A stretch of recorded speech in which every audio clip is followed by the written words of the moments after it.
So one of the things that we have here is people are telling us that fracking will be safely regulated because we've got supposedly gold-plated regulations. What's the experience in the US from that?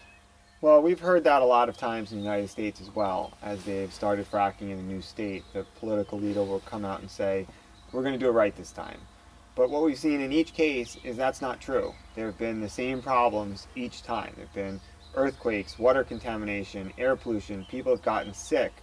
And when you combine that experience with the science, it's very clear that there are fundamental problems with fracking that no regulations can make safe. Stuff like water contamination and the well integrity failures, the seismic activity, the earthquakes, the air pollution that lead to people getting sick.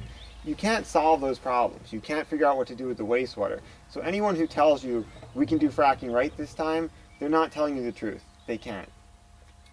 That's an industry talking point that unfortunately some governments have taken on saying as well, but it's true. I mean, fracking is fracking, and the reason why we banned it in New York State was because of the risk it posed to public health and safety, and that's the same for people all over the world, everywhere, and that's why we're here today to talk with you about the dangers and about what's really going on. I realise there's exemptions in the US, like for things like the Air and Water Act and for things like naming all the chemicals. We've been told that those same exemptions won't exist, so we're meant to feel safer. But does that still change your answer on what you've just given me? No, it doesn't. There are exemptions in the United States, and those are a real problem.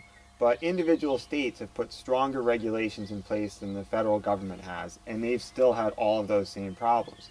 Additionally, we now know what a lot of the approximately 700 chemicals are that they use in fracking, and they're really bad chemicals. They're carcinogens and endocrine disruptors that cause problems for health like cancer. Stuff like benzene is a really toxic chemical that's used throughout the practice. There's no safe amount of benzene. It's a carcinogen. So it doesn't matter whether we have those exemptions or not at the federal level. The fact is that it's still the same process, and there are still these same problems that no industry, no company is going to make safe. So I'll effectively know the name of this chemical that ends in X, Y, and a Z, but it won't matter a damn because it will still poison me, is what you're saying. Yep. Not a very nice experience. No.